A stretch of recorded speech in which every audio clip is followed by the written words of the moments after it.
Hello friends, and welcome to a new series. A series out of respect for those who have managed to slip between the cracks, those who have lived through so much pain and yet there was little closure or justice for them or their families. They're given numbers, nicknames, mainly loosely based on John and Jane Doe. They have their own Wikipedia pages and they have faces, but unfortunately, for whatever reason, they remain unidentified, as do many of their killers. I mean, there's so much power in a name. It's what we use to identify ourselves with to one another. It's what our government knows us by. It's what friends and loved ones know us by. Say a name to yourself, a name of anyone that you know. Now you have this image of the person that embodies that name, maybe a mother, brother, father, a sister, friend, partner, a child. Think of your own name, what it does or doesn't mean to you. But in death, can you imagine who you are, everything you've done, your name, like a candle, just out like that? No one knows your story except that in death, you've been through an injustice. It's unfair. The world's an unfair place, but my goal is to give these people, these John and Jane Does, a moment in your memory, a moment to hear their stories. Maybe one day you'll run into a situation that triggers a memory of one of these cases. Maybe you hear or learn something crucial to solving their mysteries. Or maybe you just forget about it after this video is over. But either way, these cases deserve a listening ear, even if for a short time. I won't always ramble this long before a video starts, but the missing and unsolved is something I'm really passionate about, so naturally, I have a lot to say about it. But it's actually time to get into it. Incident number N32744. That's what they called her, but she was also known as Beth Doe, and her story is one of the more gruesome of the Jane Doe cases. So this is my fair warning to you. This episode will get particularly graphic with descriptions, so your discretion is advised. And though they called her Beth Doe, she remains nameless.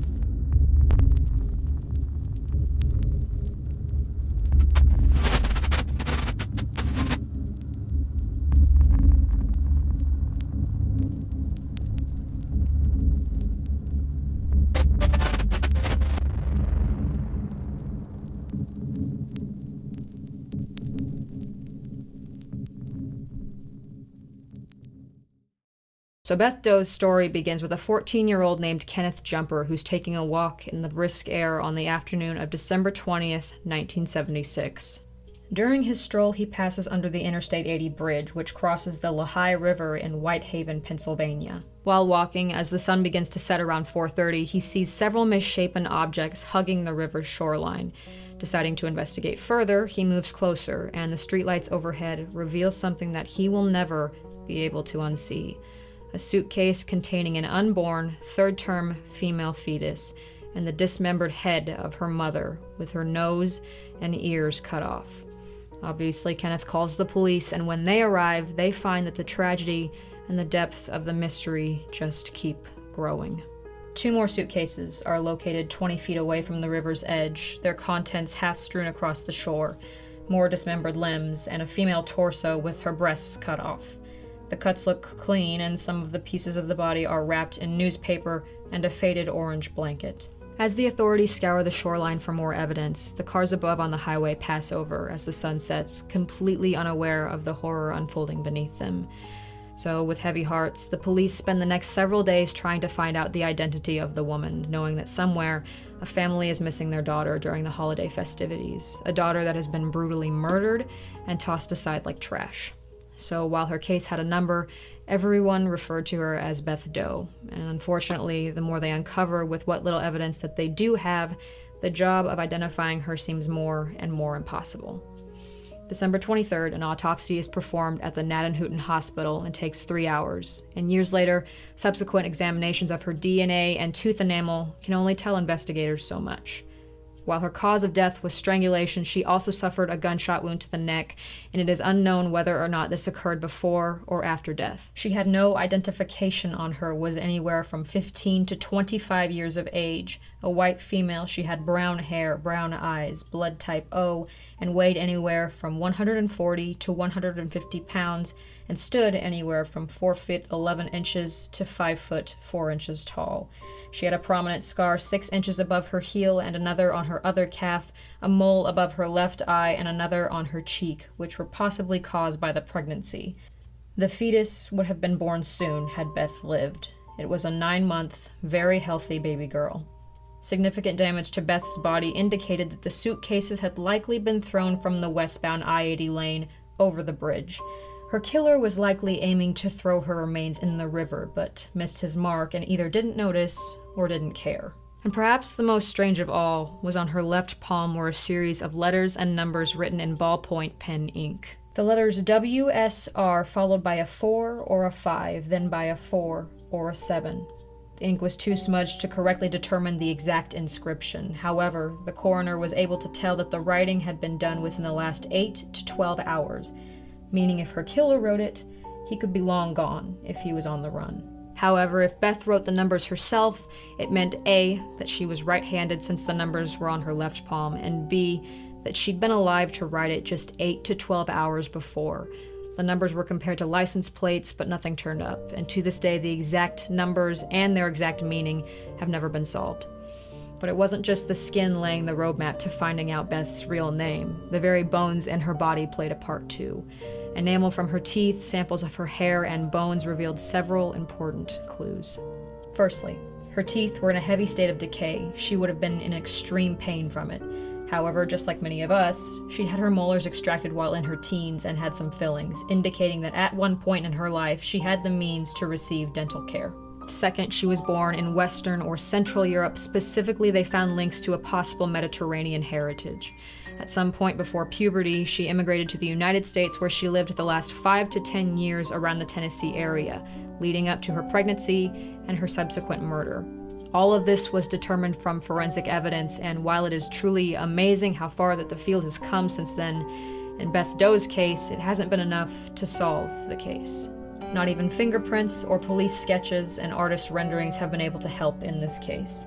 The FBI found no match any of the several times her DNA was run through their database of missing persons, and artist renderings, although circulated widely for decades, have turned up only dead-end leads.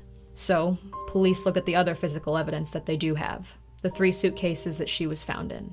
All were spray-painted black, but before were thought to look like this recreation, all of them the same size.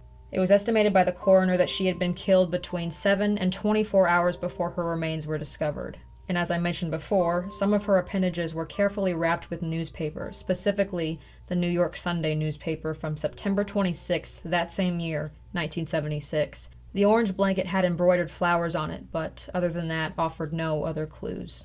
Now, as far as I could tell, as far as I could research, I didn't find any mention of any evidence of her murderer. No DNA, fingerprints, a murder weapon, etc.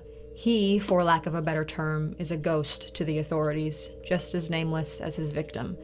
The police, however, were able to determine that this was a man or woman who knew their anatomy. Maybe not with the precision of a surgeon, but the lead investigator at the time was quoted saying that the perp knew exactly what he was doing when it came to dismembering Beth's body. But what was her story? What happened to this young mother? What were her last moments leading to this grisly and gruesome end? Unfortunately, with a lack of evidence, a lack of witnesses, and a lack of a name, there was only so much that the police could piece together about her final moments.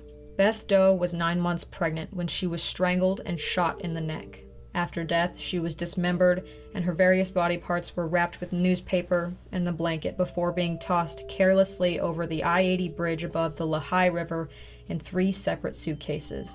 They fell 300 feet before hitting the shore.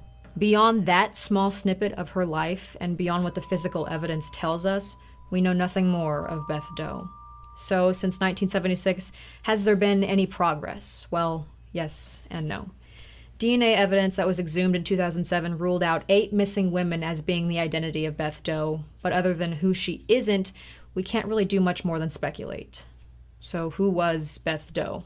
Criminal, homeless, a runaway, a woman escaping an abusive relationship, an adulterer, a girl pregnant too early or by a man she didn't love or consent to, an illegal immigrant, a teenager kicked out of her home by strict parents for her pregnancy, a girl trying to escape the sex trade. All of these have been speculated by those who investigate the case, both professionally and those who just simply feel a passion to help solve Beth's case on the side. All of them are possibilities. But where was she going? Anywhere. Maybe trying to just get away, trying to find a ride, hitchhiking into hiding. Though some say the WSR on her hand could have possibly stood for Women's Services and Resources.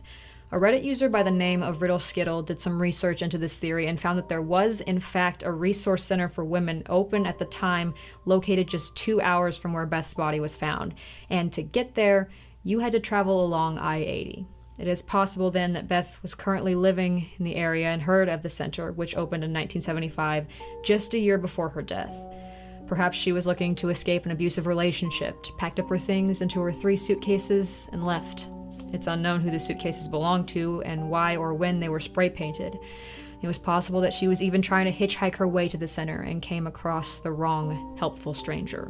But the state of her body has indicated to some that this was much more than a random attack, that this was a deliberate assault by someone she was familiar with. An honor killing is basically the murder of a relative or spouse that is justified to the killer based on something that the victim did to dishonor the family or the partnership.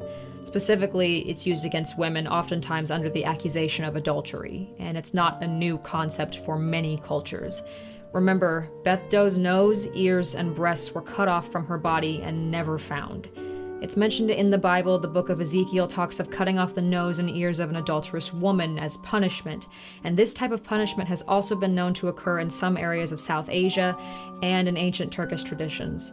Honor killings could be carried out by a spouse or by a family member, and if this was the case, those closest to her, meant to protect her, likely wouldn't have said anything if she'd gone missing due to their involvement in her murder. And if anyone asked, she returned to the home country. Now, that's just one theory, and there's no concrete facts to back up any of these theories, just speculation. We may never know what happened to Beth Doe, may never know her true namesake. But we do know she was buried with her baby in Lawrytown Road Cemetery in Weatherly, Pennsylvania, and her grave marker is a simple white cross donned with her post-mortem moniker. The most recent development in her case was in 2015 when the National Center for Missing and Exploited Children provided 2 new sketches of the girl in hopes of finding out who she was, even after all these decades later. But police officer Thomas McAndrew, who is now in charge of the cold case, says they likely won't be able to answer any more questions until Beth Doe's true name is finally revealed. So, with that being said, if you do have any more new information on Beth Doe or on her identity, you can contact Officer McAndrew at either of the following numbers or get in touch with the Pennsylvania State Police. All 3 of her case numbers are listed below in the description, as well as contact info for the investigating bodies. And sources where you can find more cases of the tragically unidentified include the Doe Network and the National Missing and Unidentified Persons System. Beth Doe's sources are also listed below. Thank you for giving the missing a moment of your day, and your respect in the comments is always appreciated for cases such as this. And as always, thank you for watching, and I'll see you guys in the next video. Stay safe, friends, and have a good night.